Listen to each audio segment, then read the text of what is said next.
इथे चिकूला शाळेतून घेऊन आले आणि मग याची थोडीशी मस्ती चालू होती अशी. मग मी सकाळीच ब्लाऊज कापून ठेवलं होतं. मग मला ते शिवायचं होतं आणि हे जे 2 ड्रेस आहेत का, खूप दिवस झाले घेऊन ठेवले होते आईने. तर मी एक तर घातला होता त्याच्यातला, पण जो हे आहे का रेडवाला, त्याला टिप मारायचे तर टिप पण मारल्या नव्हत्या. मग यांना टिप मारण्यासाठी काढून ठेवले होते. त्याशी कपाटी व्यवस्थित केलं तर मग हे 2 टॉप काढून ठेवले होते आणि हा तर घातला होता. आणि नुसतं घरात ठेवायचे आणि मशीन असून पण त्याला टिप पण मारणं होत नाही आहे. परकर ह्याला पण टिप मारायची होती. मग हर्ष पण शाळेतून आला आणि म्हणलं थोडंसं हे काय बोलते त्याला,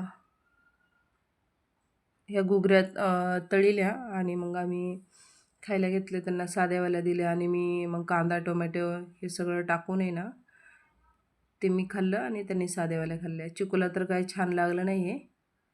मग मी असं करून खाल्लं सगळं त्याच्यात टाकून. तुम्ही खाता का कधी असं? मी तर खात असते.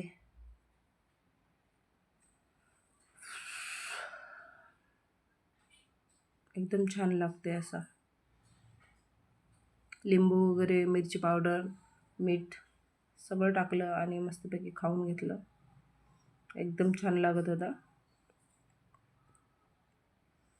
नंतर मग भाजीला काहीच नव्हतं, तर मग जे वाटाणे घेऊन आले ते मी शाळेतून येताना वाटाणे टोमॅटो असं आणलं होतं थोडंसं. मग त्याचीच मी भाजी करणार होते. तर इथं मग जवसाची चटणी बनवायची होती मला.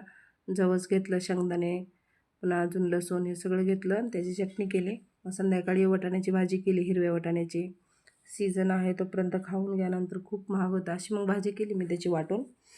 आणि मग नंतर काय नवऱ्याने मग न सांगता चिकन घेऊन आले आणि मग असं केल्याच्यानंतर खूप राग येतो. मग या दोघांचं तर जेवण झालंच. मग घेतलं मग चिकन बनवायला. काय करणार, मी तर खात नाही आहे.